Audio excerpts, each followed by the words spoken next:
بسم اللہ الرحمن الرحیم۔ لبرا نیوز کے تمام ناظرین کو شوکت حسین کا سلام پہنچے۔ پروگرام ہے ٹائم ٹو ٹاک، اور آج کے ٹائم ٹو ٹاک میں بات کریں گے 12 ربیع الاول کے حوالے سے خصوصی جو پروگرامات ہوئے باغ میں مختلف جگہوں پہ، ان کو یہاں پہ آپ کے لیے اس کی تفصیل پیش کریں گے، اور کوشش کریں گے کہ باغ شہر میں ہونے والا جو پروگرام ہے اس کی جھلک بھی آپ کو دکھا سکیں۔ اس کے بعد ہم بات کریں گے 3 دسمبر کو تمام پوری دنیا میں جو ڈسیبل لوگ ہیں، خصوصی جو افراد ہیں، ان کا عالمی دن منایا جا رہا ہے۔ اس حوالے سے باغ میں کیا پوزیشن ہے اور ڈسیبل لوگوں کو کن کن مشکلات اور پریشانیوں کا سامنا ہے، اس حوالے سے ہمارے ساتھ موجود ہوں گی چیئر پرسن چراغ منزل محترمہ نسرین عزیز عباسی، ان سے بھی گفتگو ہوگی، اور بات کریں گے شہد کے حوالے سے، ہانی کے حوالے سے غربی باغ کے علاقے دھیرکوٹ میں اور مختلف علاقوں میں شہد کی پیداوار کے لیے مقامی سطح پہ جو لوگ کام کر رہے ہیں ان کے حوالے سے ایک خصوصی پروگرام 7 دسمبر کو یہاں باغ میں ہونے جا رہا ہے، جس پروگرام اور اس کی ایگزیبیشن ہوگی جس میں 100 سے زائد جو فارمرز ہیں وہ یہاں پہ شرکت کریں گے، اور اس کی تفصیل ہم جانیں گے۔ ہمارے ساتھ موجود ہوں گے ہیومن اپیل کے راجہ مہتاب اشرف صاحب۔ یہ سیگمنٹ ہمارے آج کے پروگرام میں شامل ہوں گے۔ سب سے پہلے بات کرتے ہیں 12 ربیع الاول کے حوالے سے۔ جیسا کہ ناظرین آپ کو علم ہے کہ 12 ربیع الاول کا دن جو ہے وہ ولادت محمد صلی اللہ علیہ وآلہ وسلم کے حوالے سے پوری دنیا میں مسلمان اس دن کو بڑے عقیدت اور احترام سے مناتے ہیں۔ آزاد کشمیر بھر میں بھی تقریبات اور اس موقع پہ جلوس نکالے گئے مختلف جگہوں پہ، ظفر آباد میں، راولہ کوٹ میں، میرپور میں، اور اسی طرح باغ میں بھی اس حوالے سے ایک بڑا جلوس نکالا گیا۔ یہ جلوس جو باغ میں نکالا گیا اس میں تمام مضافاتی علاقوں سے جو جلوس ہیں وہ یہاں پہ شریک ہوئے۔ اطلاعات یہ ہیں کہ ریڑہ، ڈھلی، ارجہ، منگ بجری، دھیرکوٹ، چڑالہ اور دیگر علاقوں میں بھی اسی طرح کے پروگرام جو ہیں وہ منعقد ہوئے اور جلوس نکالے گئے۔ اس کے بعد اجتماعات ہوئے۔ اجتماعات سے خطاب کرتے ہوئے علماء کرام نے عید میلاد النبی کی فضیلت، اس کے حوالے سے تفصیلات سے لوگوں کو آگاہ کیا، اور اس موقع پہ لوگوں کی کثیر تعداد نے شرکت بھی کی۔ ناظرین یہاں پہ سب سے پہلے ہم آپ کو دکھا دیتے ہیں باغ شہر میں ہونے والا جو پروگرام تھا۔ جلوس کے بعد یہ جو جلوس تھا یہ جا کے جمع ہوا مین حیدری چوک کے قریب ایک جگہ پہ جو ایک مرکز بنایا گیا ہے، جہاں پہ یہ سارے لوگ یہ جلوس جمع ہوا، اور وہاں پہ مولانا امتیاز صدیقی صاحب نے خصوصی طور پہ خطاب کیا۔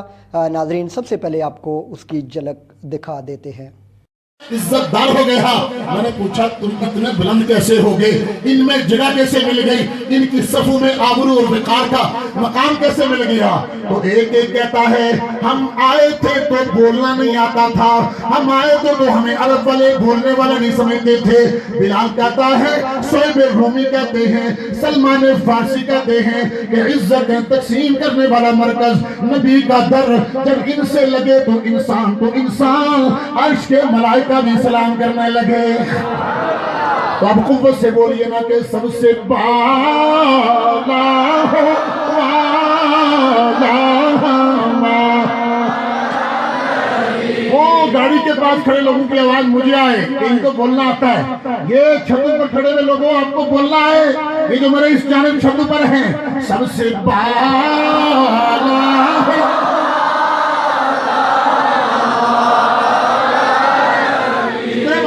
لوگ مجھے کھڑے نظر آ رہے ہو، آپ کو بیٹھنے کی جگہ نہیں مل رہی، لیکن ہو کتنے معزز، کیا کہہ رہے ہو؟ جبریل آپ کے مقدر پہ رش کر رہا ہے، یا مالک ہم سوچتے تھے یہ کیوں آئے ہیں، لیکن آ کر یہ تو مقصد تخلیق کو پہنچ گئے ہیں اور پکار رہے ہیں کہ سب سے بالا ہو۔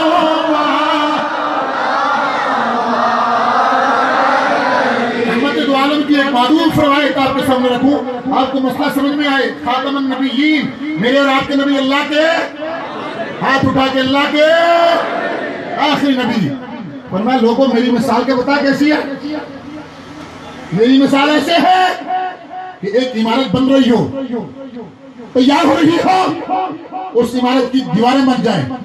اس عمارت کے ستون کھڑے ہو جائیں، اس عمارت پر چھت پڑ جائے، ہر اعتبار سے اس کو رنگ و روغن بھی ہو جائے، سجاتی جائے، بالکل تکمیل ہو جائے، آخری مرحلہ بھی طے گزرے وہ عمارت مکمل ہو جائے، دیکھنے والے آئیں کہیں بڑی شاہکار عمارت ہے، بڑی حسین عمارت ہے، اچانک ان کی نظر پڑے ایک مقام پر کہ وہاں ایک سوراخ ہے اور ایک پتھر کی جگہ باقی ہے، ایک اینٹ کی جگہ باقی ہے، تو وہ کہیں کاش اس میں یہ اینٹ لگ جاتی، عمارت مکمل ہو جاتی، اس میں یہ پتھر لگ جاتا، عمارت مکمل ہو جاتی، پتھر نہیں لگا ہے۔ میرے آقا نے فرمایا آدم سے لے کر عیسیٰ نبی تک نبوت کی عمارت کی تکمیل ہوتی رہی، تعمیر ہوتی رہی، دیواریں بنتی رہی، چھت بن گیا، ہر اعتبار سے عمارت سج گئی، ایک سوراخ باقی تھا، وہ سوراخ میری شکل میں جب لگا میں آیا، فرمایا انا خاتم النبیین لا نبی بعدی، فرماتے ہیں میں اللہ کا آخری نبی، اب وہ عمارت مکمل ہو گئی ہے، قیامت تک اب کوئی نبی نہیں آئے گا۔ فرش و عرش والوں کے نبی، ساری کائنات کے لیے بن کر آنے والے نبی، اتنے باخبر ایک جنگ کا سما ہے، میرے آقا نے اپنے غلاموں کو بھیجا، پہلے ہی اعلان فرمایا اب میرا غلام علم اٹھائے گا وہ شہید ہوگا، فلاں اٹھائے گا وہ شہید ہوگا، فلاں اٹھائے گا۔ شہداء کہتے ہیں مسجد نبوی میں تھے، ہم نے دیکھا رحمت دو عالم کی آنکھوں میں آنسو آئے، سرکار کچھ فرمانے لگے، ہم نے توجہ کی تو میرے آقا سینکڑوں میل کی مسافت پر کہنے لگے اب میرا فلاں غلام شہید ہو گیا۔ اچانک مسلح کہنے لگے فلاں نے جھنڈا اٹھا لیا، یہاں تک کہ خالد بن ولید نے جب جھنڈا اٹھائے تو کہنا پڑے گا میرا نبی عرش پر بھی دیکھے، میرا نبی فرش والوں کو بھی دیکھے، اور مجھے یہ بھی کہنے دیجئے کہ جب آج آپ پکار رہے ہو تو گنبد خضرا کے مکی وہاں سے مجھے اور آپ کو مشاہدہ کر رہے ہیں۔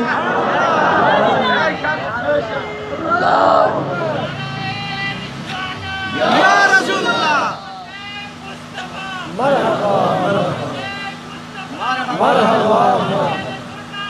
پر نہ ڈوبے نہ ڈوبا پورا مجمع بولے پر نہ ڈوبے نہ ڈوبا۔ تقریر کو اختتام کی طرف لے جانا چاہتا ہوں اور آپ کے دلوں پر دستک دینا چاہتا ہوں کہ ایمان کیا ہے، نمازیں کیا ہیں، حج کس کو کہتے ہیں، زکات کی ادائیگی کس کو کہتے ہیں۔ لوگوں محض مصلی پہ کھڑے ہو جانا ایمان نہیں ہے، مسجد کا کھڑا کر دینا ایمان نہیں ہے، ایمان یہ ہے کہ آپ کے تن پر ادائیں بھی نبی بھی ہوں اور آپ کے من پر قبضہ بھی نبی کا ہو۔ اور میں آپ کو بتاؤں جانیں قربان کرنے والے ہر دور میں انہوں نے قربان کی ہیں، کبھی نہیں ڈرے ہیں۔ ایک جنگ میں غلام کی ذمہ داری ٹوٹل یہ تھی تو آپ نے کچھ اور نہیں کرنا ہے، آپ نے صرف یہ ڈال لے کر جب دشمن حملہ کر رہے ہو تو آپ نے نبی کے سامنے اس ڈال کو رکھنا ہے تاکہ کافر کا کوئی تیر نبی کے جسم تک نہ پہنچے اور نقصان نہ پہنچا دے۔ وہ نشانہ باز بھی تھے اور دفاع کرنا نقصان کی جنگ تھی۔ ایسی کیفیت بنی کہ میرے آقا جہاں تشریف فرما تھے آپ کے چہرے اور آپ کے سینے کے سامنے سے تیر آنے لگے۔ اس نے سائڈ سے بڑی حفاظت کی، ادھر سے ادھر دیکھا، اب تو چہرہ مصطفیٰ کی طرف کیا، پیچھے سے تیر آ رہے ہیں۔ میرے آقا فرمانے لگے میرے غلام ڈال تیرے پاس موجود ہے، اوزار تیرے پاس موجود ہے، کیوں نہیں رخ ادھر کرتا تاکہ تیرا جسم بھی بچے، میرا جسم بھی بچے۔ یہ کیا کرتا ہے؟ کہنے لگا نبی یا رسول اللہ یا اپنی پشت پر تیر کھاؤں؟ نہیں سمجھے ہو،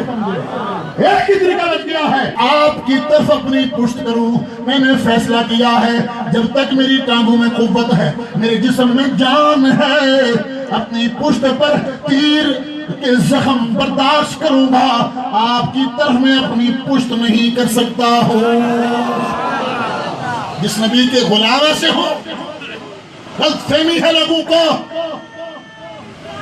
یا رسول اللہ، احمد رضا نے کیا بات کہی؟ آپ کہتے ہیں مٹ گئے مٹتے ہیں مٹ جائیں گے آقا تیرے، مٹ گئے مٹتے ہیں مٹ جائیں گے دشمن تیرے۔ یا رسول